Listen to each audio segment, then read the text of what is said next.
Sino ka nga ba talaga? Yan ang nagbabagang tanong ng karamihan. Pagkatapos maungkat ang malalim na koneksyon ng iligal na Philippine Offshore Gaming Operator o POGO, kina Alice Guo, Royina Garma at ang mga Duterte. Ito ay isang malalim na issue kung saan nalabag ang karapatang pantao ng karamihan ng mga Pilipino mula sa EJD, kidnappings, illegal na droga at espiya ng China. Dagdag pa rito ang issue ng korupsyon na nanggagaling mismo sa mga kataas-taasang miyembro ng gobyerno kung saan madalas ay ginagawa na lang nilang biro. Pero ang katotohanan ay mas masaklap pa sa katang-isip lamang.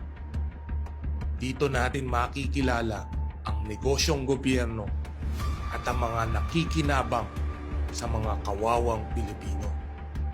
Dahil sa mga bagong impormasyong lumalabas at lalabas pa sa Quad Committee hearings ng House of Representatives, unti-unting nabubunyag ang mga koneksyong pilit pinagtatakpan ng mga mastermind nito. Isa na rito ang brutal at walang awang pagpaslang kay Wesley Barayuga. Kilala bilang isang mabait at marangal na ama at kaibigan sa marami. Siya ay isang retired police general na naging board secretary sa PCSO noong 2018. Dahil sa nalaman nitong korupsyon sa loob ng PCSO, siya ay dinarget ni Royina Garma, ang dating general manager ng PCSO, sa kadahilan ng balak ni Barayuga na maging key witness para sa NBI. Noong Quad Committee hearing, nabigyan ng mas malinaw na imahe ni Lieutenant Colonel Santi Mendoza, ang isa sa mga salarin na sangkot dito, at kung paano nila pinagplanuhan patayin si Barayuga. Ako po ngayon ay voluntaryong magbibigay ng aking nalalaman at ilalahad ang aking naging partisipasyon sa isang pangyayari sa aking pagkakaalam ay bahagi ng aking tungkulin bilang isang tagasugpo ng salot ng ating lipunan, ang iligal na droga. Ngunit ako po ay nalinlang at napaniwala ang ibinigay na tasking sa akin ay makakatulong laban sa droga. Subalit ito pala ay ginamit sa kasangkapan para sa pansariling interes at masamang layunin. Saad ni Mendoza, si Garma raw ang mastermind sa pagpatay kay Barayuga. Dahil ang utos ay mula kay GM Garma, dating Colonel Royina Garma, na may personal na kaalaman tungkol sa mga iligal na aktibidad ng droga ni Wesley Barayuga.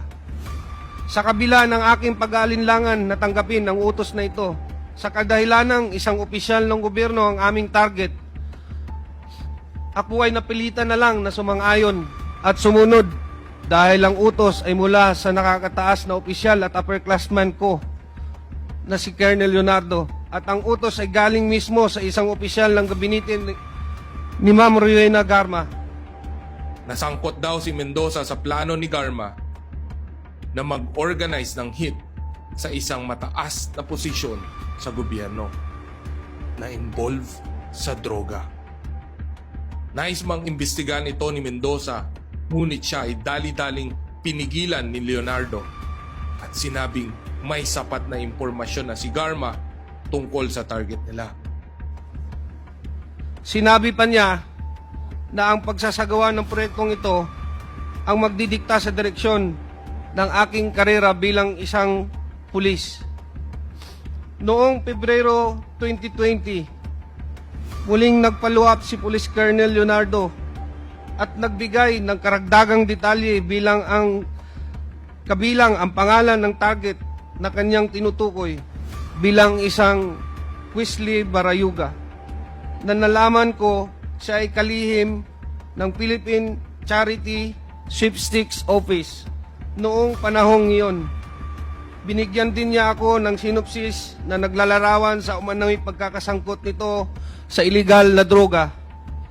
Matapos matanggap ang impormasyon, sinabi ko kay Sir Leonardo na dahil isang opisyal ng gobyerno ang target, mahalaga na magsagawa ako ng sarili kong verifikasyon. Ngunit sinabi niya na hindi na kinakailangan dahil ang utos ay mula kay GM Garma. Panahong 2020 nang sinimula ng plano, pinangalanan ni Leonardo kay Mendoza si Barayuga bilang target na involved sa droga. Sinabihan din siya ni Leonardo na maghanap ng hitman. Kinontak ni Mendoza si retired Corporal Nelson Mariano upang maghanap ng gun for hire.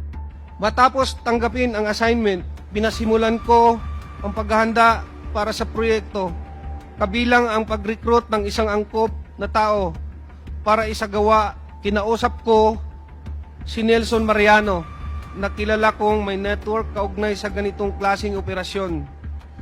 Dahil siya ang aking dating informant sa mga personalidad ng droga at binigyan ko siya ng paunang detalye ng proyekto. Naisagawa ang pagpatay kay Barayuga noong July 30, 2020 sa kamay ni Nonoy, isang hitman na pinaghahanap pa rin ngayon ng pulisya. Balik naman tayo kay dating General Manager ng PCSO na si Rohina Marzan Garma. Sa kanyang termino sa PCSO taong 2019 to 2022, siya ay nakapagtayo ng STL party list na pinondohan gamit ang funds mismo ng PCSO. Dagdag pa rito ang kanyang mga kamag-anak na naka-appoint sa PCSO, kabilang ang kanyang anak sa ilalim ng kontrol ni Garma. During the time that you were DGM of PCSO, do you remember that you have appointed several members of your family? Yes, Mr. Chair. How many? More or less Whatever. 5. I'm sure more than 5, Mr. 7. Chair. Yeah. And one of those is your daughter. Am I correct? You appointed her as confidential agent. Yes or no? Yes, Mr. Chair. You appointed your daughter who is sick as a confidential agent. And do you know the meaning of a confidential agent? Yes, Why did you Mr. appoint Chair. your daughter if she's sick? At sa tulong ng mga empleyado at kapamilya ni Garma, milyon-milyon ang nakalap nilang pera mula sa PCSO. Nailahad din mula sa hearings na si Garma ay nagsimula bilang pulis sa Davao City. Bukod sa personal nitong kilala, ay malapit ito kay dating Davao Mayor at ex-President Rodrigo Roa Duterte. Panahon 2018, lumipat siya upang magsilbi bilang police chief sa Cebu. Sa panahong ito, nakumpirma ni retired Mayor Tomas Osmeña na may 198 recorded killings si Garma sa loob ng kanyang termino sa Cebu. Dagdag pa rito, kumikita raw si Garma ng 1 million pesos kada linggo mula sa gambling outlets sa Cebu. It says that when Garma was head of CIDG, she was collecting 1 million pesos a week. Involved din si Garma sa pagpaslang sa 3 Chinese drug lords sa loob ng Davao Penal Colony noong 2016, na kung saan inamin ng mga salarin na si Master Sergeant Arthur Narsolis raw ang nag-order ng hit sa 3 Chinese drug lords. Dating boss ni Garma si Narsolis at inamin ni Garma na nagkaroon sila ng relasyon ni Narsolis. Dagdag pa rito, miyembro din si Garma ng Davao Death Squad o DDS na ngayon isa sa mga iniimbestigahan ng International Criminal Court o ICC. Nilahad ito ni Arturo Las Cañas. Ayon sa kanya, nothing is established in Davao City without the blessing of Rodrigo Roa Duterte. Dagdag pa niya, Duterte is the Lord of all the drug lords in the southern Philippines. He is the most dangerous person in the Southern Hemisphere. Ngunit patuloy pa rin ang pag-deny dito ni Duterte.